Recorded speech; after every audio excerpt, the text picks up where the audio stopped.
The ship appeared without warning, and the entire bridge went still. It was not a decloaking. Decloaking had sound, a ripple of displaced air, a flicker of systems compensating. This was something else. The vessel simply occupied space that had been empty a moment before. One moment, Saroth Vorn was staring at the black. The next, the black was staring back. She had been cataloging the tactical membrane, 340 red tags, each one a Vorthak ship in the 14th Conquest Armada. She had been preparing the standard annexation log. Then the membrane added a 341st tag. The color was not red. It was black. The color of deleted data. The color of something that should not exist in the database. Saroth's respiratory slits tightened. On the viewport, 400 meters off the Unyielding's port flank, the human vessel filled the glass. It was matte black. No running lights.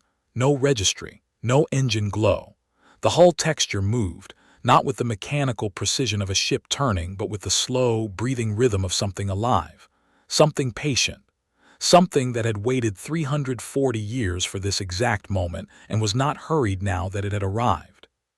78,000 crew members across the fleet saw it. Not one spoke. Not one fired a weapon. Saroth's hands were on her slate. She did not remember placing them there. She had catalogued 89 campaigns. She had watched 14 worlds fall. She had never filed a report like this. The ship was not attacking.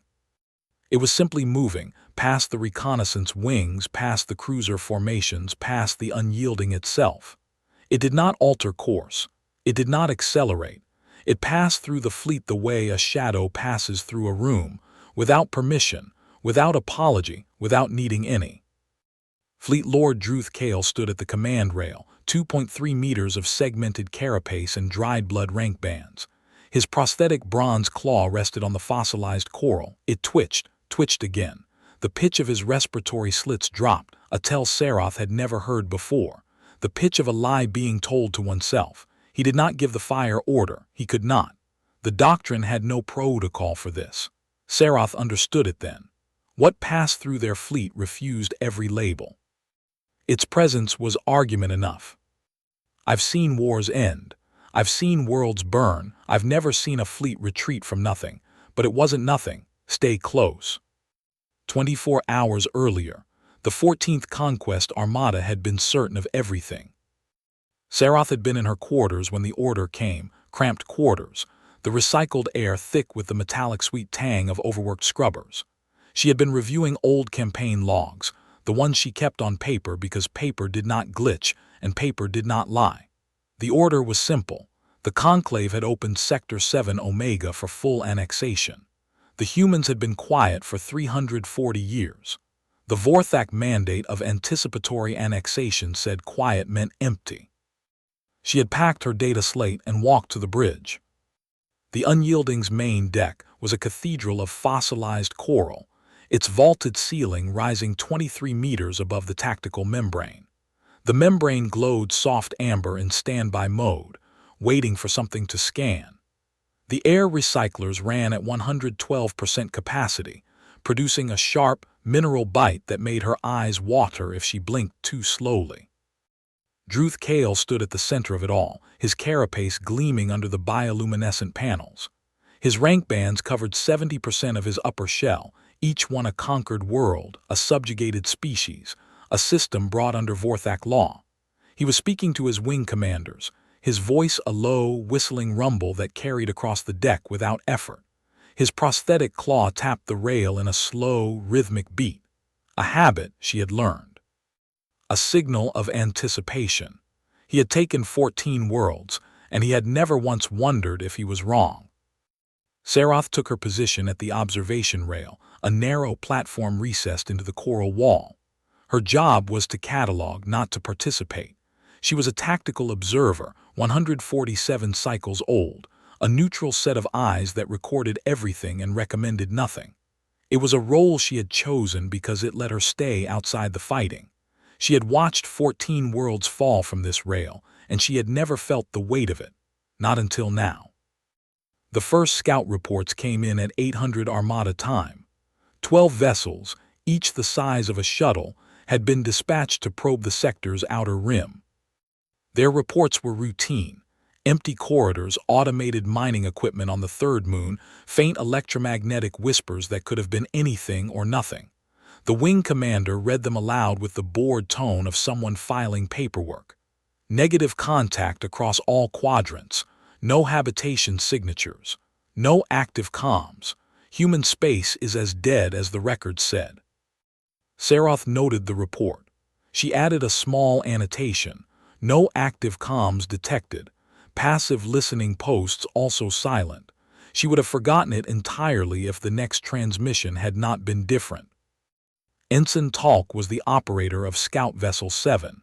His report came through as a standard burst, coordinates, atmospheric readings, a visual feed of a gas giant's rings. And then the transmission cut off. The last 4 seconds of audio were not words. They were not static, they were a sound. A low, sustained hum that Saroth had never heard in 89 campaigns. It did not match any known signal type. It did not match any anomaly she had filed. She listened once. She listened twice. She listened a third time, her respiratory slits tightening again. She labeled the file, Anomaly 7 Omega 001. She did not know why she chose that label. It was a reflex. She filed it in a folder marked Sensor Error, Pending Review. She would listen to it 10 more times before the cycle ended. Druth Kale did not pause. He ordered the remaining 10 scouts to continue their sweep. "The audio is a glitch," he said, his voice flat. "The humans are hiding. They always hide. We will give them 12 of their minutes to respond to the annexation terms, and then we will move the fleet in." He said it the way he said everything, as if the universe had already agreed with him. Saroth did not argue. She had never argued, but she noticed something. On the membrane, a single red tag blinked once. It was Ensign Talk's vessel. The tag was gone a second later. No debris, no distress signal, no explanation. She added another annotation. Scout Vessel 7, contact lost. No recovery possible. She did not note that the loss had occurred exactly at the same time as the 4-second hum. She did not note that because she did not want to. The main fleet advanced into Sector 7 Omega at 1400 Armada time. 340 ships, from the massive dreadnoughts to the fast attack corvettes, all arranged in the standard conquest formation. The bridge crew settled into the rhythm of a routine operation.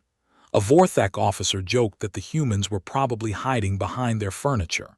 Another officer bet on how quickly the cataloging would complete. The membrane showed empty space ahead, nothing but the faint glow of a rogue planet at the sector's edge. Elder Vela stood at the secondary observation rail, her small Selani frame barely visible among the coral columns. She was 8,000 years old. Her bioluminescent skin pulsing slow, warning pattern colors that none of the Vorthak bothered to translate. She had been assigned to the Armada as a diplomatic observer, a formality from the Conclave's ancient treaty. She rarely spoke. When she did, her voice was a soft, chime-like whisper. "The mountain laughs at the pebble," she said to no one in particular. No one asked her to explain. Saroth caught Elder Vela's eye. The Selani looked at her and her skin flickered, a pattern that in Selani culture meant the mountain bows to the mountain. Saroth did not know what that meant. She did not ask. She filed it under cultural gesture, uncategorized. By 1600 Armada time, the fleet had reached the rogue planet's gravitational shadow. The scout reports stopped coming, not because the scouts had been destroyed, but because the fleet's sensors were returning readings that made no sense. The electromagnetic whispers had become a pattern, a rhythm, a low, sustained hum that matched the 4-second file in Saroth's folder. She pulled up the file, matched the frequencies, and felt her respiratory slits tighten a third time. She walked to Druth Kale's command rail. She did not speak often, but when she did, she chose her words carefully. "Fleet Lord, the transmissions from Scout Vessel 7 match a frequency pattern that is appearing across the sector. It is not static. It is not a glitch. It is a signal."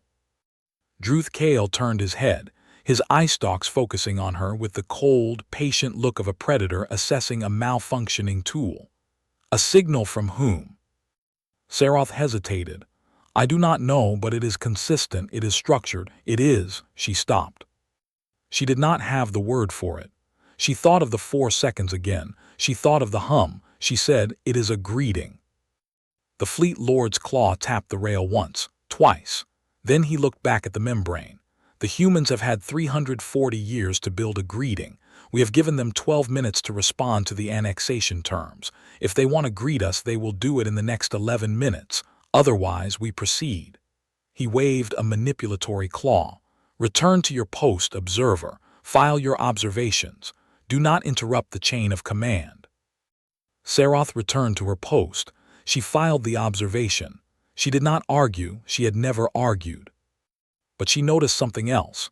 The membrane's red tags were now reading 340 ships, but the sector's passive sensor ghosts, the whispers, the rhythms, the hum, had multiplied. There were 2,400 separate sources, each one faint, each one hidden beneath the noise. She counted them twice. She counted them 3 times. She did not file that annotation. She kept it in her head where no one could delete it. The annexation ultimatum was broadcast at 1755 Armada time. Druth Kale's voice filled the open channel, translated into a rough human approximation. Sector 7 Omega is unregistered. Submit to cataloging or accept tertiary classification. You have 12 of your minutes. The message repeated on a loop, a single broadcast aimed at the rogue planet. There was no response. The 12 minutes passed in silence. The bridge crew waited. Saroth waited.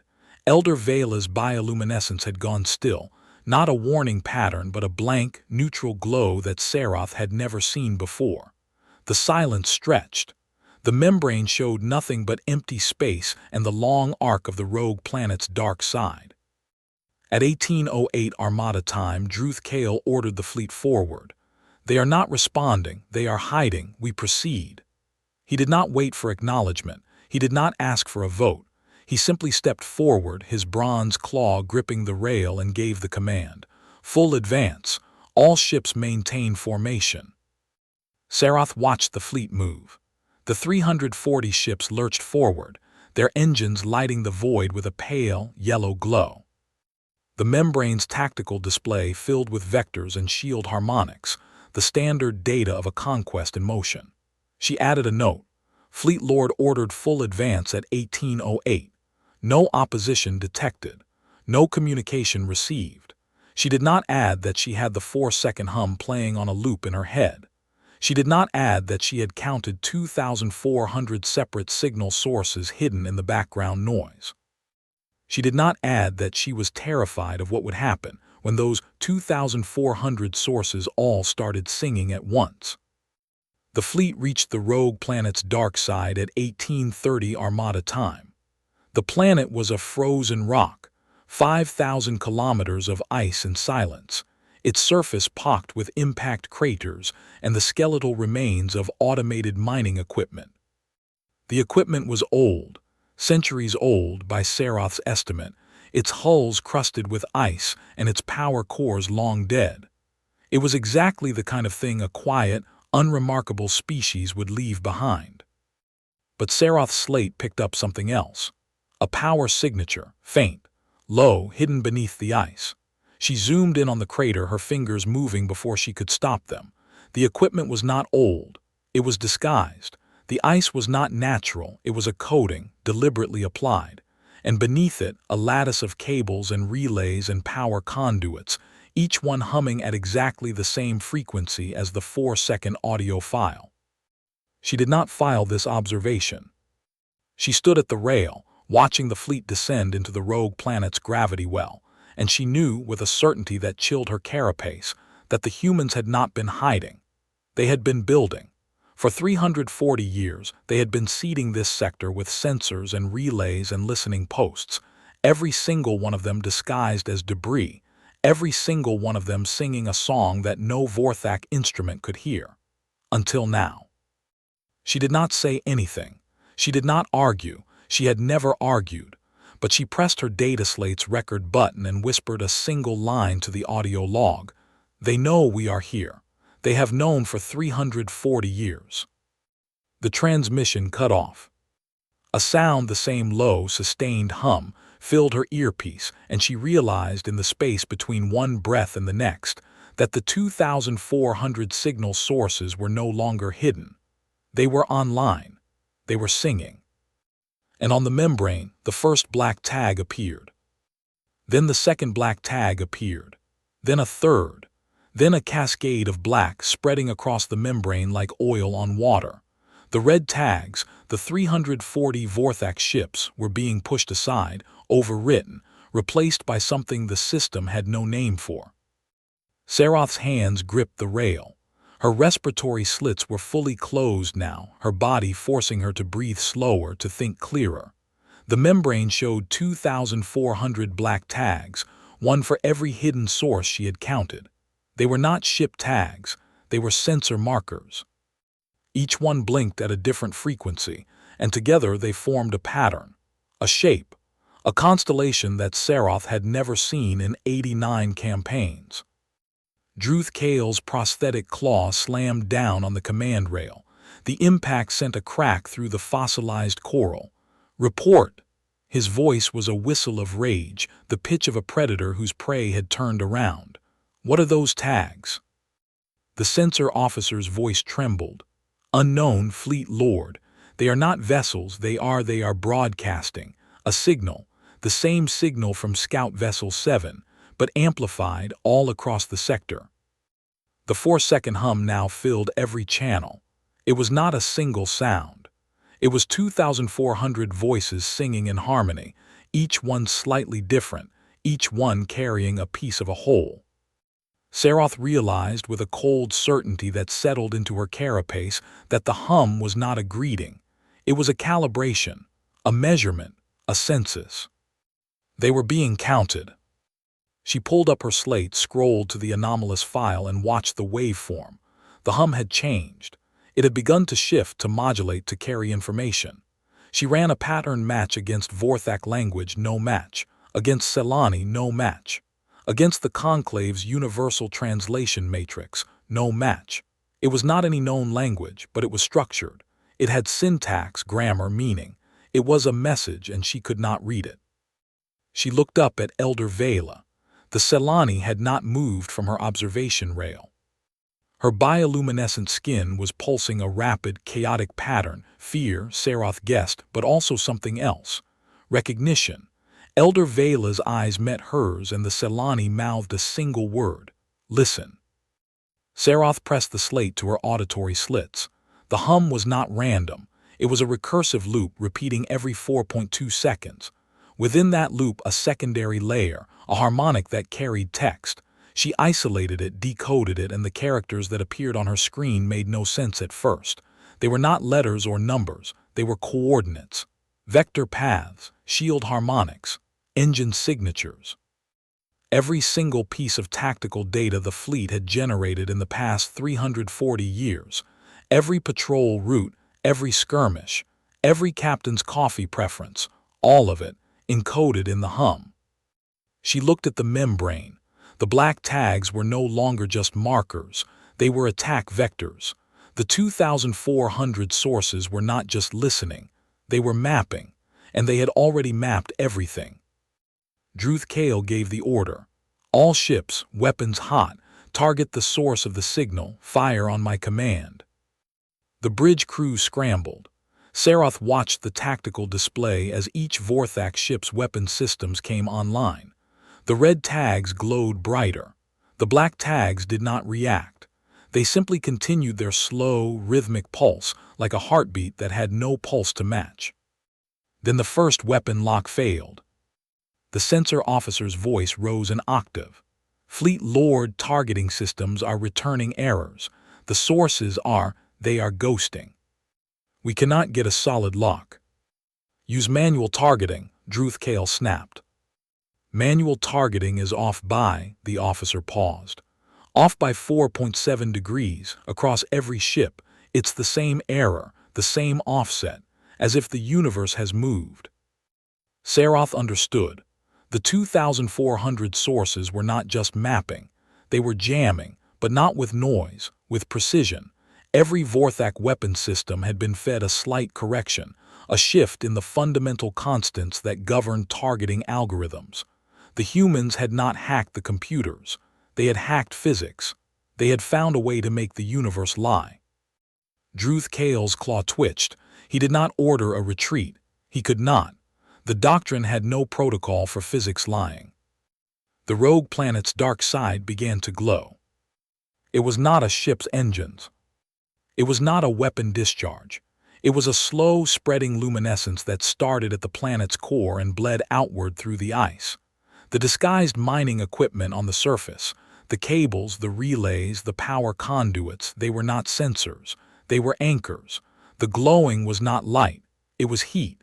The heat of something waking up. Saroth's slate showed a new reading, a power signature 340 years dormant now climbing to operational levels. The source was not the planet. It was beneath the planet.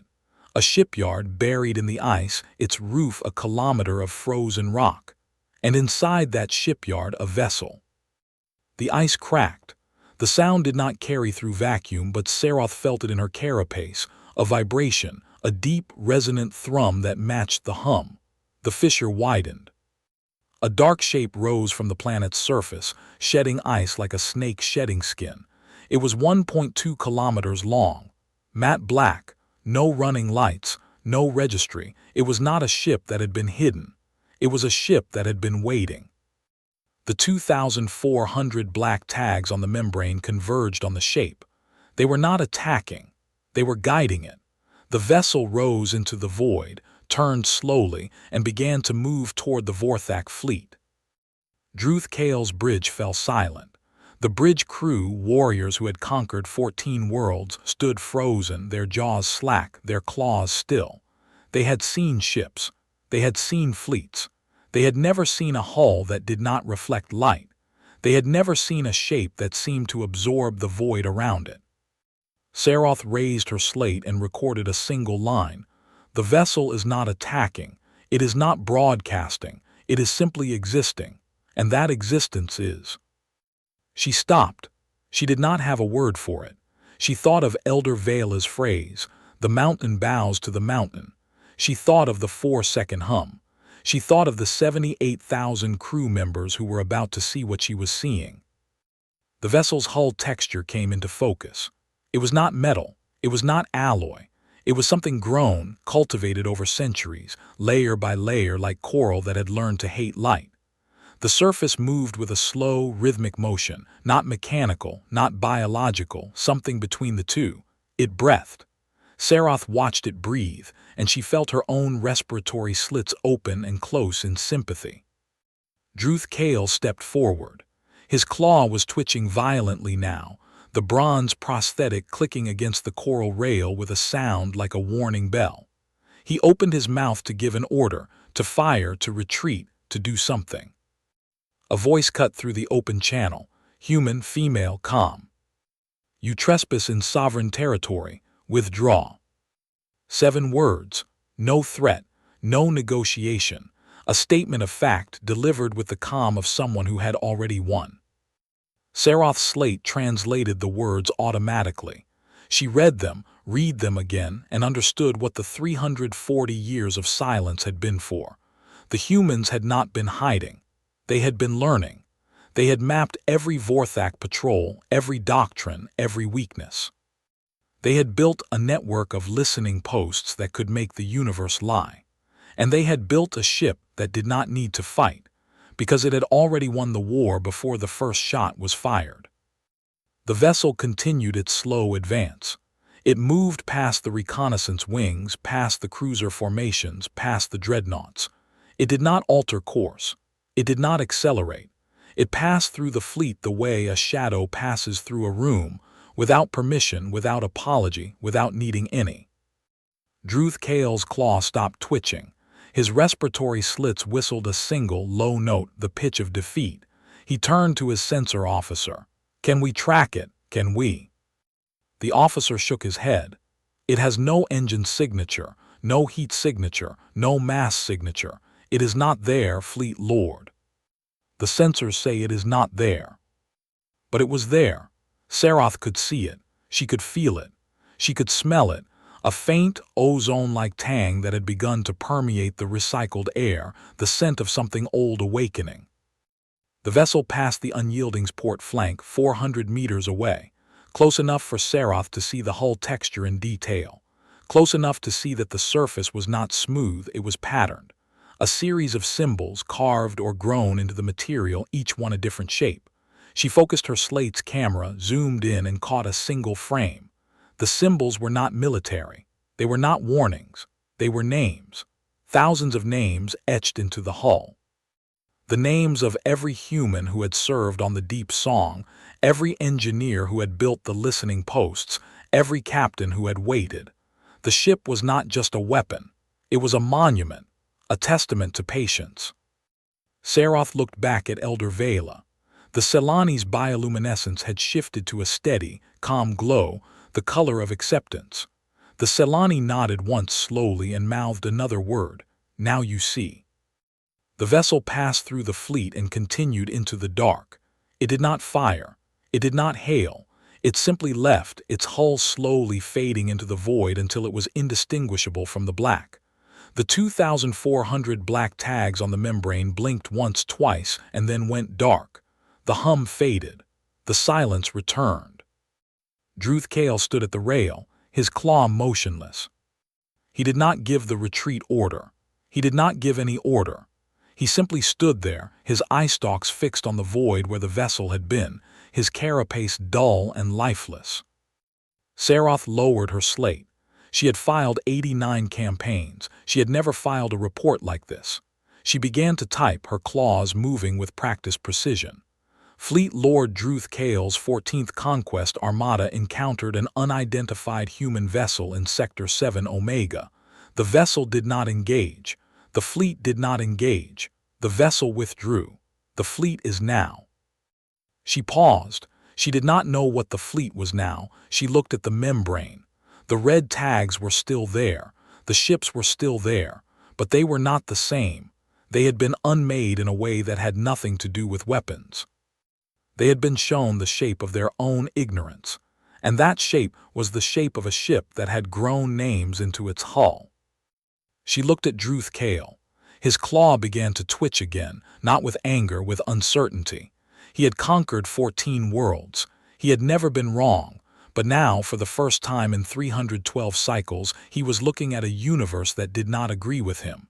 He gave the order, not the attack order, not the retreat order, the order to wait. All ships hold position, await further instructions. The bridge crew exchanged glances. They had never heard that tone in his voice. Saroth had never heard that tone in any voice. It was the tone of a man who had just realized that everything he knew was built on sand. She sat down in her observation chair, a small recessed seat that had never felt heavy before. She pulled up the 4-second audio file. She played it again. She no longer heard a hum. She heard a question that had been waiting 340 years for someone to ask. She recorded a new annotation. The vessel's hull contained thousands of names. I could not read them all, but one was larger than the others. It was etched at the vessel's bow. A single word in human script. I have translated it. She paused. Her claws trembled as she typed the translation. Witness. She did not know what that meant, but she knew, with a certainty that chilled her carapace, that she had become one. She had watched a fleet of 340 ships freeze before a single vessel that did not fire a shot. She had watched a conqueror of 14 worlds wait for instructions he would never receive, and she had heard a question that she could not answer. She looked at the viewport. The void was empty, but the void did not feel empty anymore. It felt watched. And she knew, deep in the marrow of her shell, that the humans had not withdrawn. They had simply moved to a place where the Vorthak could not follow. They had become the black tags on the membrane, present but invisible, waiting but patient. And they had left behind a single question.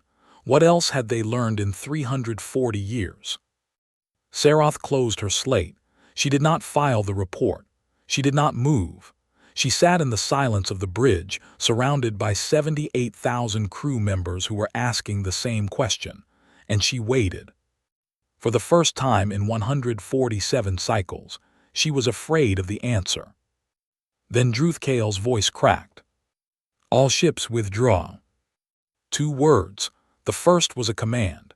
The second was a confession. He did not add to formation or to rally point. He just said withdraw, and the bridge crew obeyed like they had been waiting for permission to breathe again. The 340 ships began to turn, their engines flaring, their formations dissolving into the chaos of a retreat that had no order, no plan, no doctrine to follow. Saroth watched them go. She watched the red tags on the membrane scatter like startled birds, their vectors crossed and tangled. She watched the bridge crew avoid each other's eye stalks. She watched Druthkael stand at the rail, his prosthetic claw motionless, his carapace dull with the sweat of a species that had just learned it was not the top of the food chain. She stood up from her observation chair. Her legs were stiff from the hours of stillness. She walked to the secondary rail where Elder Vela still stood, her bioluminescent skin pulsing a soft, steady green, the color of calm. The Selani did not turn. She spoke in her chime-like voice, quiet enough that only Saroth could hear. "You have been recording everything. What will you write?" Saroth's claws tightened on her slate. "The truth." Elder Vela's skin flickered, a pattern that meant the mountain bows to the mountain. The truth is not a single thing. It is a shape. And you have only seen one side of it. Saroth wanted to ask what the other side looked like, but the words caught in her respiratory slits. She had catalogued 89 campaigns. She had never asked that question before. She typed a new annotation instead. Fleet Lord Kael ordered withdrawal at 1845 Armada time. No casualties. No engagement. Fleet morale uncertain. She looked back at the viewport. The void was empty, but the void did not feel empty. It felt like a room where someone had just left. She walked to the edge of the observation deck, her claws gripping the coral rail, and she noticed something she had missed. Her data slate was open to the wrong folder. She had been typing her observations into the file labeled Personal Notes, Emotional Weight, not the official log. She had done it without realizing. The alphabetization by emotional weight had begun. She closed the folder quickly. She did not want to know what that meant. The next 14 hours were a blur of silence and procedure. The fleet regrouped at a rally point 3 light towers from Sector 7 Omega. No one spoke of what they had seen. The officers filed their reports with clinical precision, as if the encounter had been a sensor glitch, a mass hallucination, a failure of the recyclers. But Saroth knew the truth. She had the recording. She had the 4 seconds. She had the image of the hull names etched in light-absorbing material. She sat in her quarters, the cramped space now feeling like a cell, and she played the recording again. The hum filled her auditory slits, and she focused on the waveform. She had decoded the primary layer, the coordinates, the vectors, the shield harmonics, but there was another layer, a harmonic that she had missed. She isolated it, amplified it, and the characters that emerged were not human. They were Vorthak, a message written in her own language, hidden beneath the human signal. She read it 3 times before she believed it. "We have been watching you watch us. You have been cataloging our silence. We have been cataloging your questions. The 340 years were not a preparation. They were a conversation. You just did not know you were speaking." Saroth's claws trembled. She scrolled to the end of the message. The final line was a single symbol, the Vorthak character for witness, but inverted, a mirror image, a challenge. She sat back in her chair. The recyclers hummed their metallic sweet hum. The walls of her quarters seemed closer than they had been. She understood, with a cold clarity that settled into her carapace, that the humans had not withdrawn. They had been speaking to the Vorthak the entire time. The deep song was not a library of data. It was a record of a conversation that the Vorthak had never known they were having. Every patrol route, every skirmish, every captain's coffee preference, all of it had been an answer to a question the humans had asked 340 years ago. And now, for the first time, the humans had asked a new question. She looked at the inverted witness symbol. It was not a warning, it was an invitation. The humans were not threatening the Vorthak. They were inviting them to see themselves as they had been seen. The horror was not the ship. The horror was the mirror. She walked back to the bridge. The shift had changed, the night crew now at their stations, their faces rigid with the same uncertainty. Druth Kale was not there. He had retreated to his private quarters, a sign of weakness that no fleet lord had ever shown. Seroth did not go to him. She went to Elder Vela.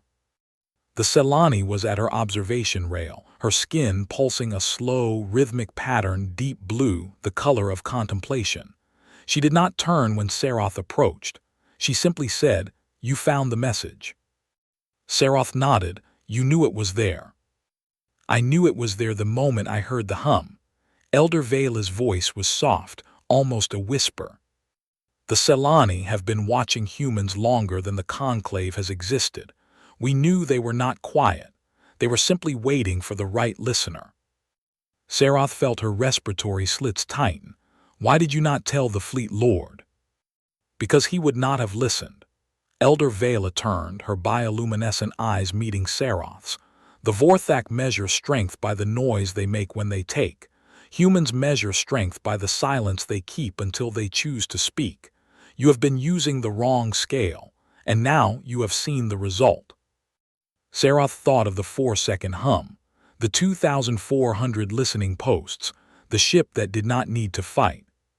She thought of Druth Kale's twitching claw and his voice cracking on the word withdraw. She thought of her own slate, alphabetized by emotional weight. She typed a new entry. "The humans have been speaking to us for 340 years. We did not know. We were not listening. The ship was not a weapon. It was a question. And the question was, do you understand yet?"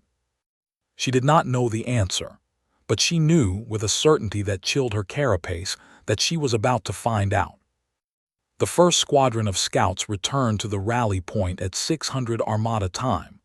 They had been dispatched to shadow the human vessel, to track its trajectory, to find its destination. They found nothing. The vessel had vanished as completely as it had appeared. No engine wake, no heat signature, no debris.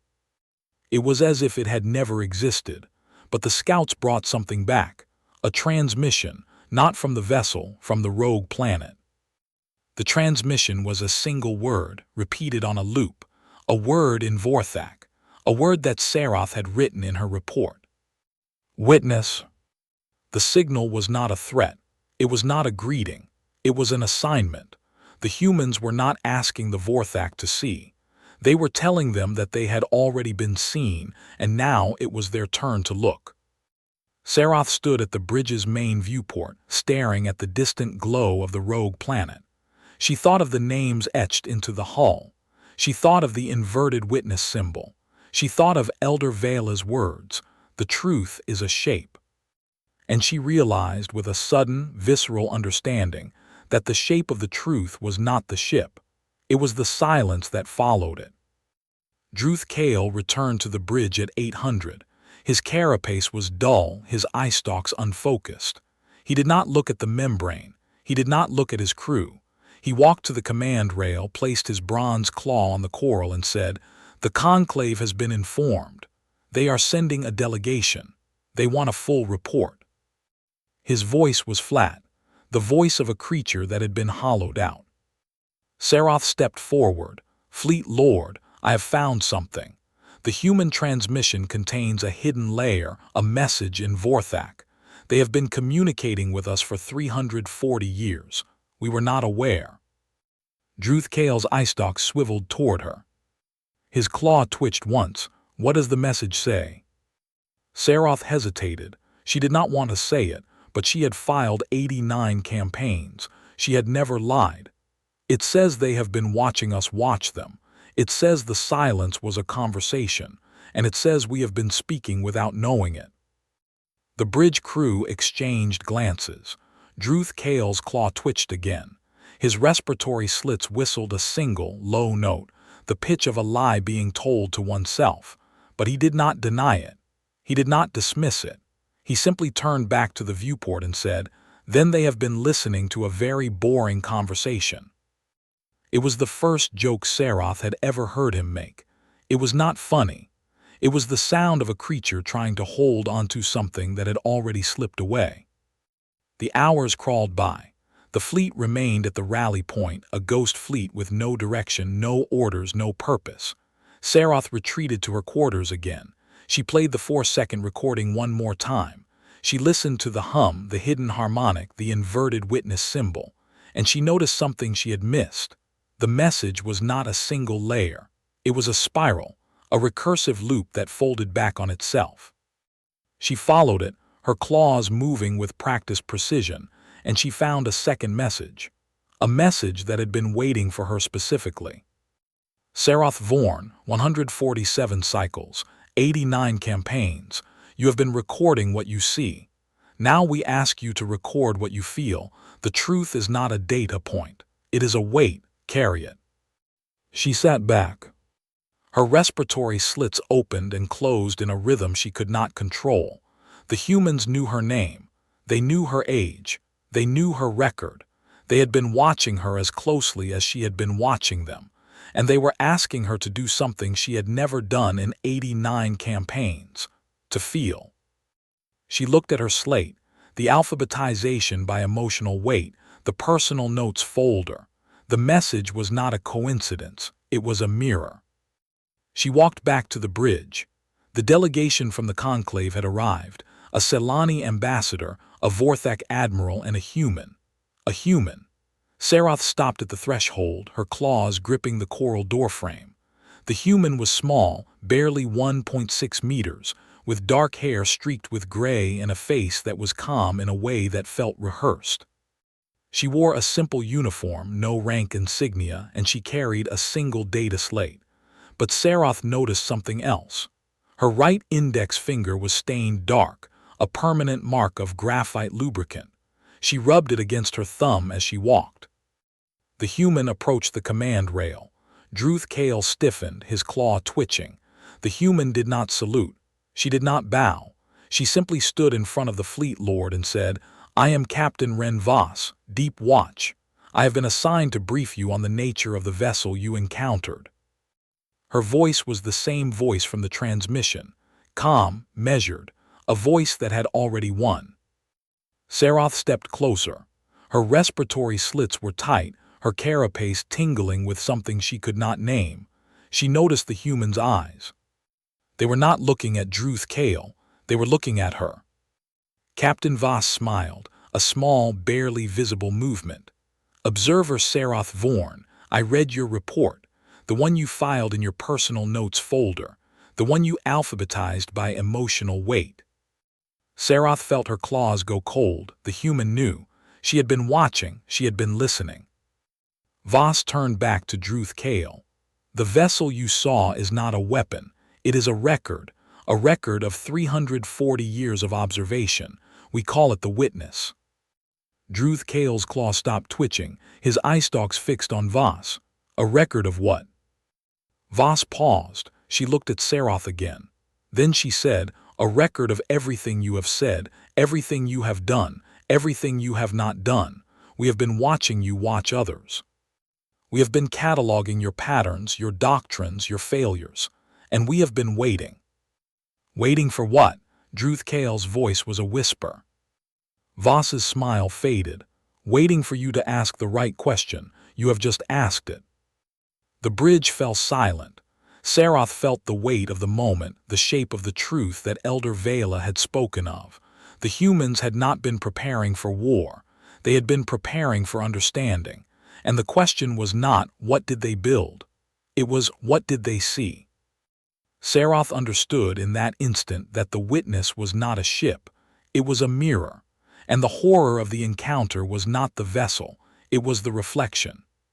She looked at Captain Voss. The human nodded once, a silent acknowledgement.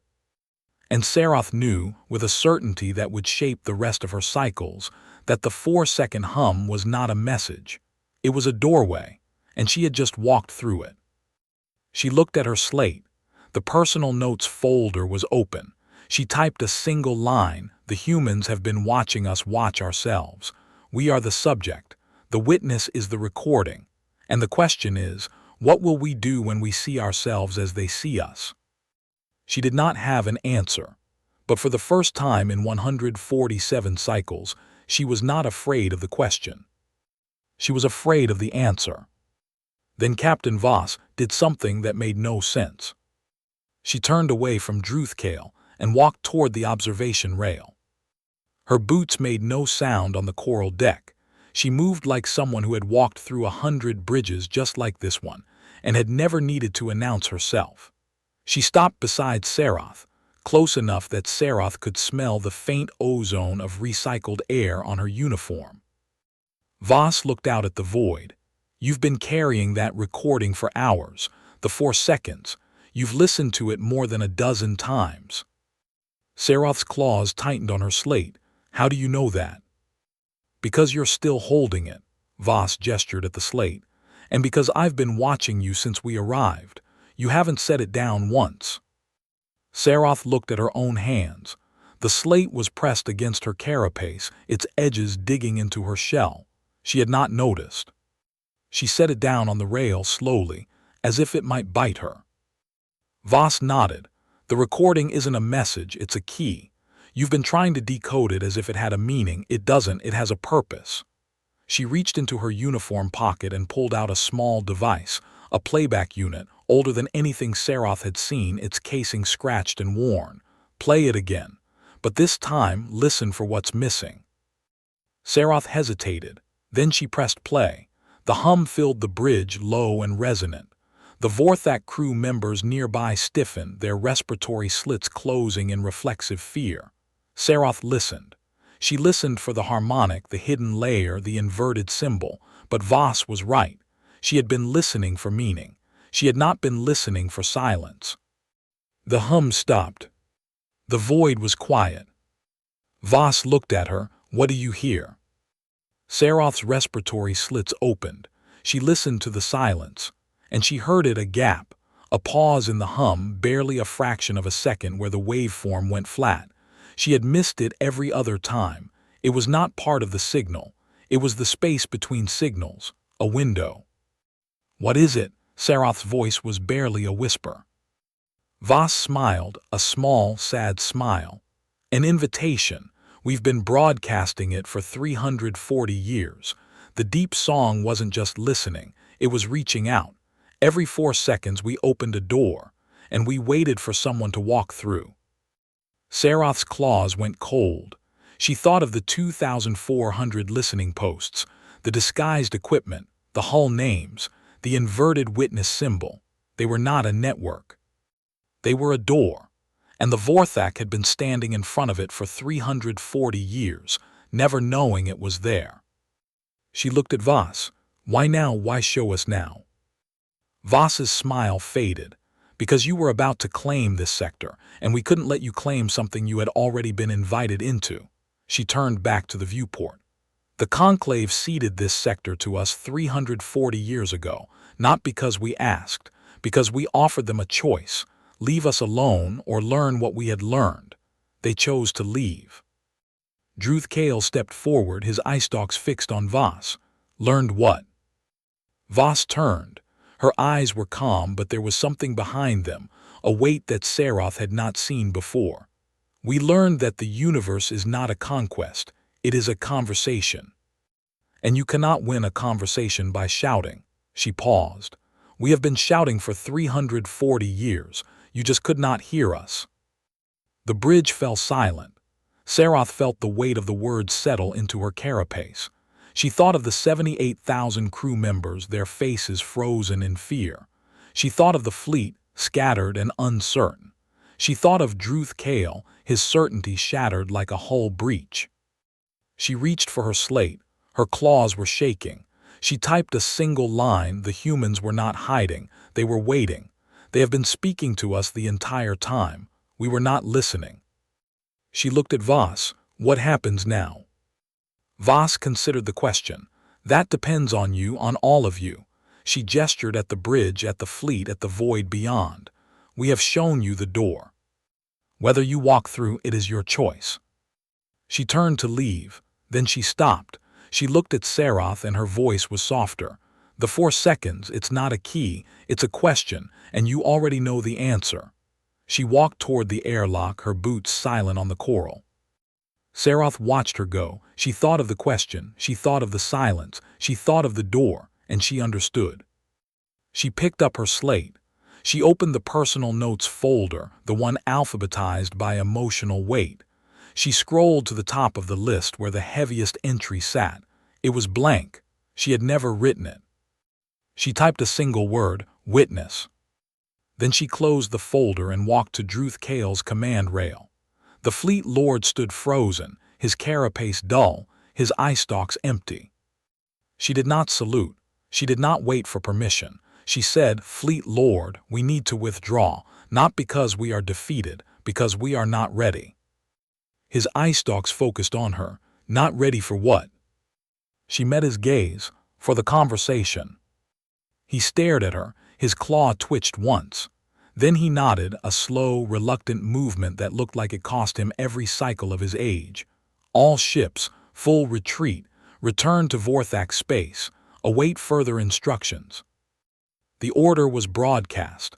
The fleet began to move. Saroth watched the red tags scatter on the membrane, the vectors untangling, the formations dissolving. She watched the ships turn and leave. She watched the void empty. And then she saw it. On the membrane, one final black tag. It blinked once, twice, and then it was gone. But before it disappeared, it resolved into a shape, a symbol, the Vorthak character for witness, inverted. Saroth closed her eyes. She thought of the 4 seconds, she thought of the door, she thought of the question. She opened her eyes. The void was empty, but it was not silent. The hum was still there, faint, barely audible, a whisper at the edge of hearing. She could hear it now. She had always been able to hear it. She had just never listened. She walked back to her quarters. The ship was in motion, the engines humming a steady rhythm. She sat in her chair, the recycled air thick with the metallic sweet tang of the scrubbers. She opened her slate. The personal notes folder was still open. She scrolled to the bottom and typed. The humans were never a threat, they were a mirror. We saw ourselves in their silence, and we did not recognize what we saw. The horror was not the ship, it was the shape of our own ignorance. She paused. She thought of Druth Kale. She thought of Elder Vela. She thought of the 78,000 crew members who had seen the ship and would never be the same. She typed one final line. The fleet knew it as dread. Earth logged it as routine. She pressed save. She set the slate down. She looked at the viewport. The void was dark, empty, infinite, but she was not afraid of it anymore. She was afraid of what she had seen in it. She reached for the 4-second recording. She played it one last time. The hum filled the room. She listened to the silence between the notes. And she smiled. It was not a happy smile. It was the smile of someone who had just realized that the question was not the enemy. The answer was. She closed her eyes, the hum faded, the void was quiet. And she waited. The door was open. She would walk through it. When she was ready.